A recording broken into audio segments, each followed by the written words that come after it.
Все, мы тоже готовы.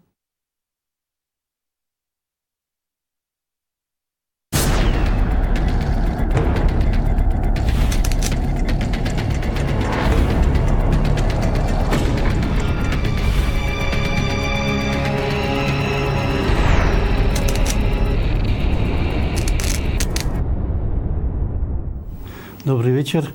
Сегодня мы обсуждаем проблему табакокурения. В Кыргызстане готовится новый законопроект, который сейчас обсуждается уже, по-моему, около года, да, уже обсуждается, и в скором времени должен быть принят. У нас в гостях депутат Жогорку Кеңеша Кыргызстана Алмазбек Токторов и гость из России, эксперт из Института, научно-исследовательского института при Минздраве России. Этот институт занимается информатизацией организации здравоохранения, Виктор Зыков.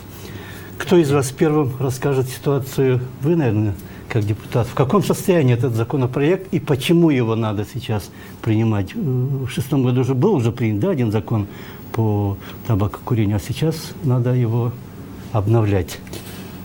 Ну, во-первых, спасибо вам, что вы предоставили такую площадку в рамках своей передачи, для того, чтобы мы смогли донести до населения страны свою позицию, позицию инициаторов, разработчиков этого закона. Относительно истории этого законопроекта, вы правильно сказали, что без малого год уже этот законопроект готовится. Он прошел все стадии обсуждений и общественных слушаний. Дважды проводились общественные слушания по этому законопроекту. Эти процедуры, которые требует регламент Жогорку Кеңеша при принятии законов. Получены экспертные заключения. Вот единственное, мы ждем заключения правительства Кыргызской Республики на этот законопроект, но он задерживается. И в этой связи мы неоднократно, я с трибуны Жогорку Кеңеша, с трибуны комитета Жогорку Кеңеша поднимал этот вопрос, обращался в правительство, к вице-премьеру, чтобы они ускорили вот это заключение. Это для чего нужно? Чтобы мы внесли уже на рассмотрение сначала комитета Жогорку Кеңеша, а потом и на пленарное заседание Жогорку Кеңеша этот законопроект. Этот законопроект, он нужен. Действующий закон от 2006 года, он работает по ограничению, по защите граждан Кыргызской Республики от потребления курительных смесей и табака, вредного воздействия табака. И мы вносим новый законопроект, который ужесточает меры по борьбе с табакокурением в Кыргызской Республике. Конечно, это вызывает определенное сопротивление со стороны поставщиков табачных изделий, со стороны производителей, которые поставляют в нашу страну табачные изделия и курительные смеси. В данный момент вот ситуация такая, идет пока перманентная борьба, очень сильно работает табачное лобби, но несмотря на это мы продвигаем, требуем с правительства, чтобы они ускорили вот этот процесс, и мы уже внесли на палату. Вот табачное лобби – это кто? Потому что в Кыргызстане не производится, да? Поставщики табачных изделий. Поставщики. Да, это зарубежные фирмы. Зарубежные фирмы. А правительство на чьей стороне получается? Ну, правительство в данном случае Минэкономики, они играют скрипку в данном процессе. Минэкономики, они обосновывают свое видение. Они выступают несколько против этого законопроекта. Не напрямую, но всячески тормозят, всячески стараются ограничить некоторые статьи этого законопроекта. Почему? Потому что аргументируют это тем, что будет выпадение из бюджета, из доходной части. Вот действительно будет выпадение, да? Или незначительное, незначительное. Почему? Потому что мы рассчитываем, что те люди, которые до сих пор курили, они и будут курить. Их очень трудно переубедить, они и будут курить. Даже наши депутаты в Жогорку Кеңеше, с которыми я разговаривал, они поддерживают этот закон, хотя они заядлые курильщики. Они говорят, мы курить не бросим, но мы заинтересованы, чтобы наши дети, чтобы они не были вовлечены в этот процесс, чтобы они не курили. И в этом случае вот это ограничение не будет, даже если выпадение из доходной части, если даже они будут, то будут незначительные и будут постепенно уменьшаться. Но надо смотреть не на позицию Министерства здравоохранения, на позицию ВОЗ, Всемирной организации здравоохранения, которые проводят исследования и приводят конкретные цифры по вредному воздействию курительных смесей, табачных изделий на здоровье населения в целом. Там огромные цифры идут. Поэтому мы убеждаем Минэкономики, что надо обратить на этот эффект тоже, что государство затрачивает деньги на лечение больных, которые дошли до такой ситуации, употребляя табак. Вот. Поэтому там... даже в семье же, вот если отец увидел, что он сам курит, да, заядлый курильщик, если он увидит, что дети его, они всегда принимаются меры, наказания и так далее. Вот это сильный аргумент. Вот вы хороший аргумент привели. Даже родитель, который сам курит, он никогда не предложит сыну, чтобы он тоже закурил. Он будет против этого. И здесь правительство тоже должно быть, наверное, на позиции родителя, да? Да. А как в России, какой закон сейчас действует в России? У нас в 2013 году был принят закон, который тоже вводил на тот момент такие, можно сказать, шокирующие сначала. Люди воспринимали это как вот нечто такое неожиданное. Прав курящих людей. Да? Пока им не сказали, что здесь про табачные изделия нельзя рассуждать вот в юридической плоскости прав. Это может относиться к каким-то свободам, потому что никотиновая зависимость – это все-таки зависимость. Есть в международной классификации болезней заболевания соответствующие, и мы не можем рассуждать в отношении права, если это заболевание, да, то есть это получается как бы разрушение организма. Ну, человек, понятно, он как бы есть у него личные свободы, он может разрушать себя, но общество и государство, оно именно для этого существует, чтобы принять комплекс мер и остановить, создать условия, чтобы этого не происходило, помочь человеку.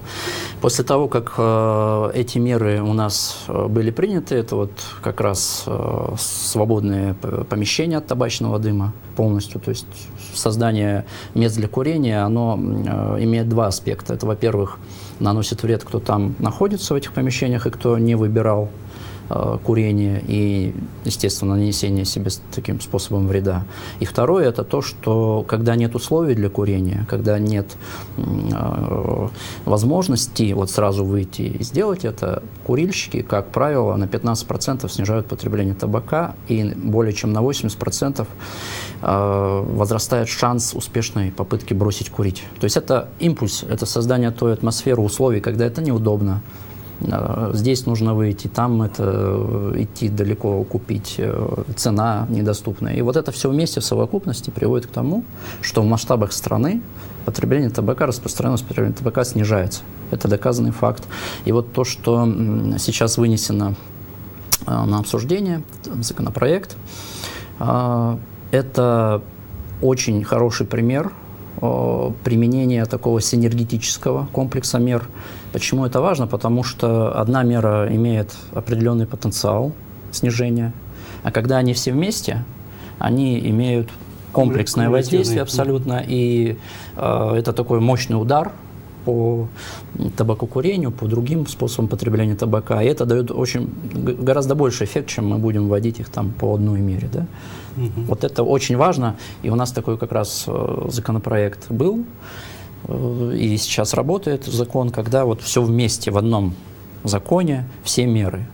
И здесь вот правильно Алмаз Миксатевич сказал, что Минэконом предъявляет какие-то претензии. Для чего это делается? Для того, чтобы выдернуть оттуда какие-то меры, там, например, технического регулирования. Они говорят, что ну вот, как же, это же закон, там, это не техрегламент, да, но этот закон и во всем мире, и у нас включает все меры. Если это касается, если это эффективная мера по снижению потребления табака, она должна присутствовать в этом законе, должна быть написана, что вот то-то вводится.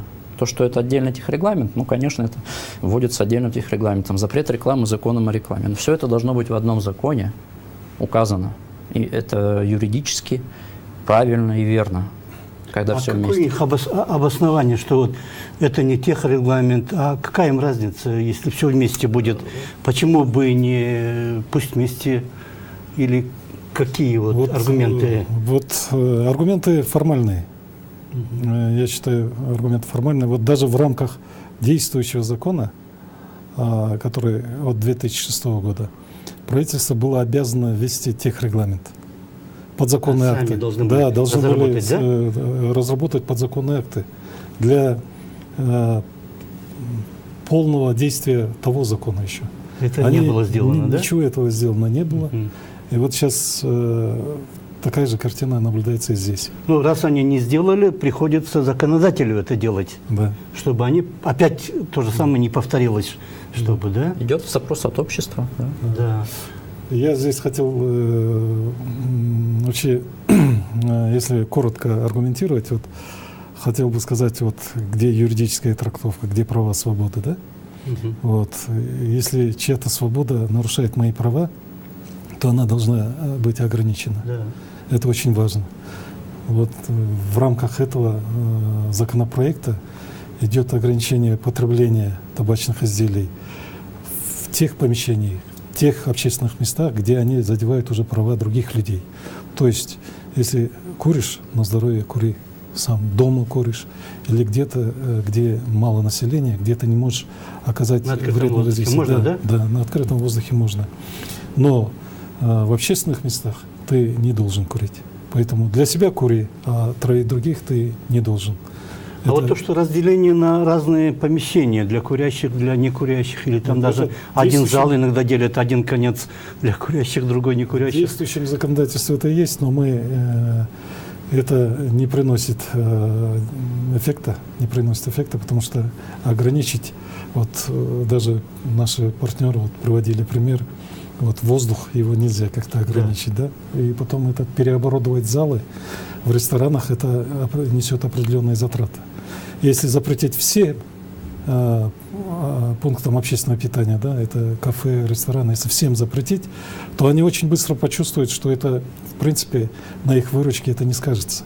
Наоборот, люди будут проходить туда, будут и курящие, и не курящие, будут и с детьми приходить, будут свободно там отдыхать, проводить свое свободное время.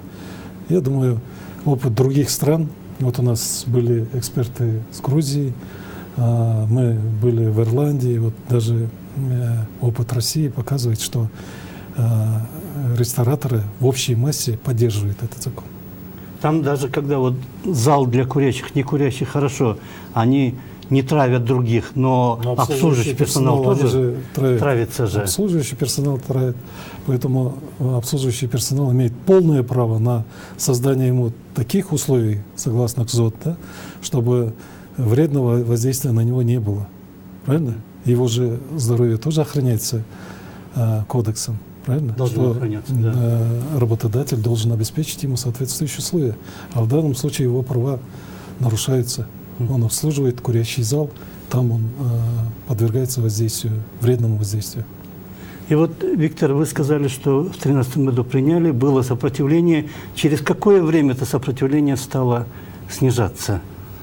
Как только общественность выступила, как только депутаты Государственной Думы, правительство подключилось, понятно, что эта ситуация была переломлена. Все это обсуждалось открыто, были дискуссии на всех площадках. После того, как закон вступил в силу, понятно, что все закончилось. Но на правоприменение тоже обязательно надо смотреть, потому что были попытки его тоже ухудшить, именно реализацию самого закона. Во время принятия или потом? Потом уже, да. То есть они будут работать все время, это понятно. Здесь необходимо понимать, наверное, что проблема заключается в том, что в свое время табакокурение и потребление табака, некурительных табачных изделий было распространено у нас достаточно серьезно. На тот момент не было такого объема медицинских данных. люди не знали, насколько это вредно. Да, это вот ошибка была совершена. В свое время даже героин у нас таким образом распространялся, продавался в аптеках, а некоторые страны совсем В аптеке уже... продавался? Ну, да, в царской России. То есть это путь, который проходили по некоторым веществам, товарам уже несколько раз. Табак наносит огромный вред. Это изделие, продукция убивает значительную часть своих потребителей. Проблема в том, что большая часть потребителей, которые взрослые, привыкли к такой свободе употребления табака, где хочу, там и курю, где хочу, там и жую. Это в Советском Союзе распространялось, но начиная с середины прошлого века вот этот объем данных увеличивается, и все люди, и медики, и здравомыслящие, все люди понимают, насколько это вредно. И сидеть, закрыв глаза, нельзя, потому что действительно в совокупности потери экономики, у нас вот триллионы рублей из-за того, что люди не отрабатывают те годы, которые могли бы на 10-15 лет раньше умирают курильщики. А это человек, которого государство дало образование, он имеет опыт, он имеет знания, он мог бы еще 15 лет, 10, работать как на благо страны, так и на благо своей семьи. Это трудоспособный человек. Представляете, какая потеря? А потеря каждого работодателя от того, что он не выходит на работу, поскольку заболел респираторным заболеванием, у него риск гораздо больше заболеть. От того, что он получил какое-то еще более серьезное заболевание уже началось, и онкологию, и эмфизему, все что угодно, он не работает. Так вот, ассоциации, которые сейчас выходят и защищают бизнес, наверное, должны ориентироваться не на защиту одних каких-то производителей табака, то есть это один кластер какого-то бизнеса, а весь остальной бизнес страдает от этого продукта. Вы представляете себе? Вот противоречивой ситуации заключается в том, что эти ассоциации, защищая якобы права бизнеса, наоборот, защищают права производителя, который своим продуктом наносит вред, напрямую наносит ущерб финансовому состоянию всех бизнесменов в стране. Вот и не только бизнесменов. И не только бизнесменов. Но я вот про бизнес говорю, если мы говорим про бизнес. Это и семья страдает, это потеря доходов. Это и сам человек качество жизни сразу теряет, ему жить уже трудно. Это один вопрос. Второй вопрос, вот я почему еще раз, может быть, немножко про права расширенно сказал, но у нас нет права болеть туберкулезом. То есть мы не рассматриваем это в качестве права именно объективного, да, которое исходит от государства, которое закреплено в каких-то нормативно-правовых актах. Да, есть там субъективное право человека на что угодно, но в законах, в Конституции закреплено именно люди пришли, проголосовали за то, чтобы государство выполняло функции защиты здоровья. Да. И вот в этом контексте юридическом мы обсуждать права на то, чтобы получить заболевание, навряд ли можем. Мы можем обсуждать, как сделать так, чтобы предотвратить это. И вот этот законопроект, он направлен, кстати, не только на защиту прав некурящего населения, как бы уже правильно сказано, а всех категорий. Он не разделяет курящий, некурящий, он охраняет права в равной степени всех. И поэтому он за счет этого хорош и юридически обоснован.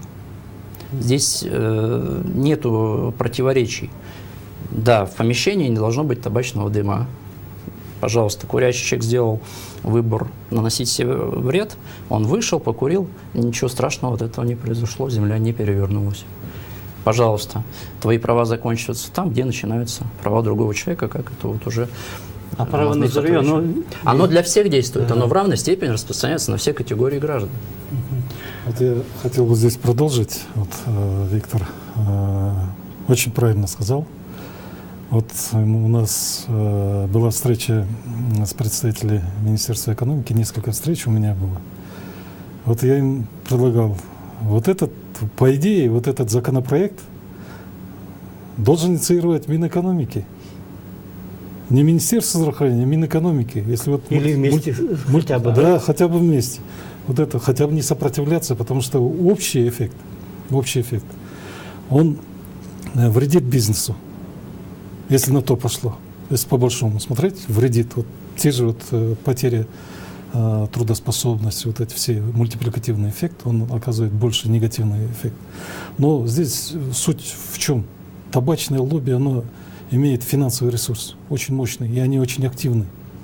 Они не хотят сужения своего рынка. Поэтому они активны, поэтому они работают. И работают именно с теми людьми в правительстве, которые всячески стараются создавать препоны для принятия этого законопроекта. Это видно, это даже для несведущего человека это видно, что идет лобби, активное лобби по торможению принятия этого законопроекта. А вот эти табачные компании, они же сейчас переходят уже на электронные сигареты, да? И у них даже есть лозунг «бросим курить». Сами табачные компании говорят, давайте бросим курить, потому что электронные сигареты – это якобы не… Или какой там у них лозунг? Это, знаете, почему лозунг? Потому что успешно реализуется антитабачная политика во всем мире. Они видят, что люди бросают курить. Чтобы их не отпустить, своего потребителя поймать за руку, они вот эти новые продукты изобрели. Маркетинговые ходы. Это не курение считается или как? Это курение. Это курение. Все, что А вдыхается. вот лозунг у них какой? Бросим… О снижении вреда. Но это не так. Вред от электронных сигарет насколько больше или меньше? Не меньше, чем, Не меньше. не меньше, чем от потребления табачных изделий, обычных табачных изделий. Независимо ни от чего, во-первых, любой табачный продукт вреден.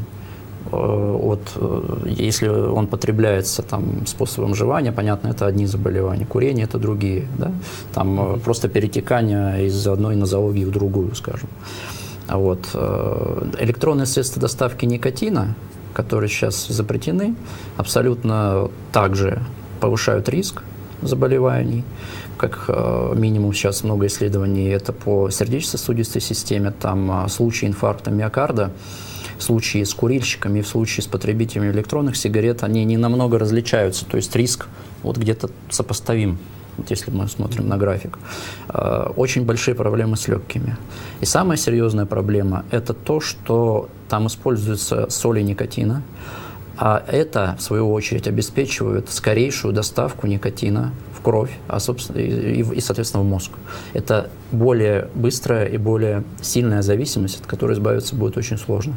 И самое страшное, что наиболее популярны они среди молодежи, поэтому вот они решают эту проблему. Курение уходит, они, во-первых, говорят своему потребителю, который бросит курить, он бы ушел и не заболел бы ничем. Они ему говорят, нет, смотрите, вот менее вредный продукт, они так говорят. Более модный. Да, не отпускают его, все, он остается. И никотиновая зависимость остается даже более сильная, она никогда не уйдет уже. Все, он дождется своих. Они говорят, что это вот постепенно отказ от курения через электронные сигареты возможно. Никотиновая зависимость там более сильная возникает. Это первые появившиеся на рынке изделия, может быть, содержали меньше никотина. Но сейчас это второе, третье поколение, это ужасные вещи.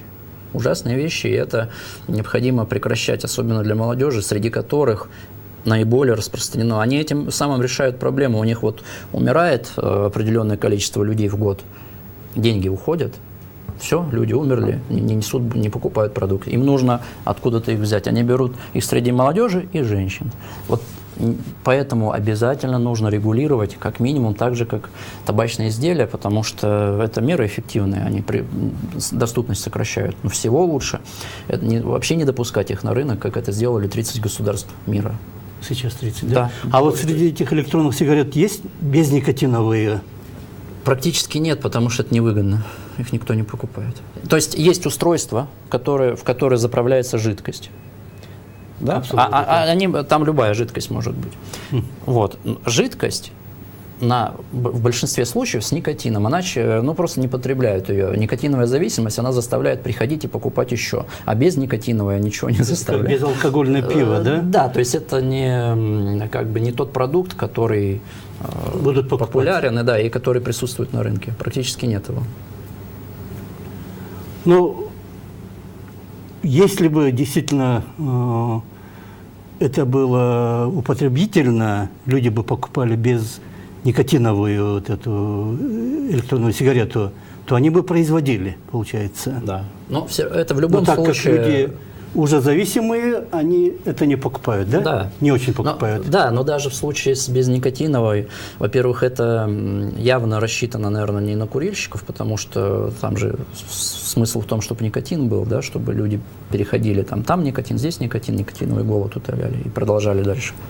А здесь не без никотина, но это не значит, что там нет вреда. Это абсолютно тот же продукт, там испаряется жидкость, зафиксировано там около 8000 ароматизаторов. Вы представляете, что такое это вот совокупность этих ароматизаторов? Это сразу же и, опять же, заболевания легких, это аллергия сразу же. У многих аллергичная реакция, это в том числе, если это в помещениях курят.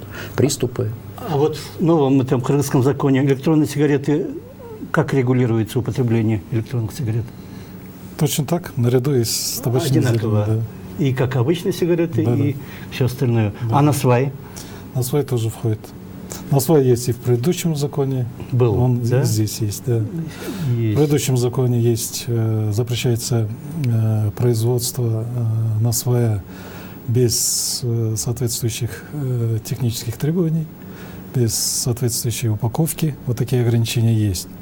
Вот. Поэтому, а дальше должны были быть подзаконные акты со стороны правительства. Но поскольку подзаконных актов нету, это не работает. Здесь мы предлагаем другой вариант. Два варианта есть. Есть вариант полного запрета насвая, а есть вариант, когда его регламентировать, поскольку он есть, он существует, это черный рынок есть, а люди все равно потребляют, и потребляют около 10% населения. Вот, в Кыргызстане. Поэтому это очень большое количество населения. Они имеют полный запрет, может вызвать социальную напряженность. Поэтому и второй путь есть регламентировать это. То есть, чтобы они определенные требования, соблюдали определенные требования при производстве и при реализации. Вот.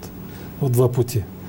В конечном итоге это должно привести к запрету вообще насвая на территории Кыргызской Но республики. на своем как производится? Только кустарно или Кустарно. есть какие-то... Кустарно, вот опыт Таджикистана указывает, что Таджикистан запретил кустарное производство. Вот они разработали определенное техрегулирование, определенные требования к его производству. И вот мелкие, кто готовит на дому, которые добавляют всяческие добавки, какие-то отходят немножко от состава, да, какие-то особенности добавляют, вот они уходят. Они уходят, и остаются те, кто придерживается того состава, который регламентирует правительство Таджикистана.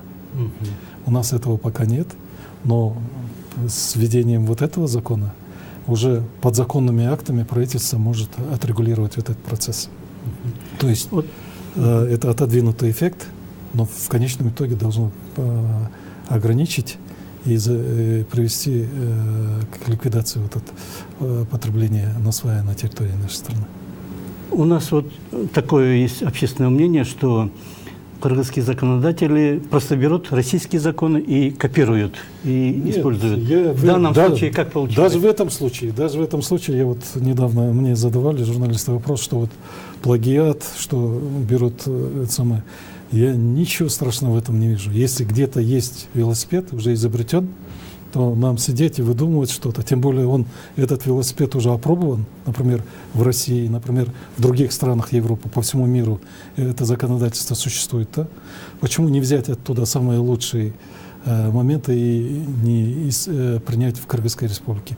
Где здесь плагиат, я не понимаю. Вот У нас уже, говорят, время подошло к концу. 30 минут довольно быстро пролетели. Но самое главное, что здоровье, чтобы поднималось, и за счет этого... Самое главное, чтобы во главу угла вот, каждая строчка этого законопроекта, она направлена для того, чтобы улучшить здоровье, защитить наших граждан от вредных воздействий потребления табачных изделий. И дольше жить. Самое главное, да. Здоровый образ жизни, чтобы они внесли свой вклад в экономику нашей страны, чтобы была здоровая нация, спокойная обстановка была, чтобы все полноценно трудились, жили, рожали детей, воспитывали детей, чтобы это здоровье нации превыше всего. Это будущее страны. Спасибо вам большое.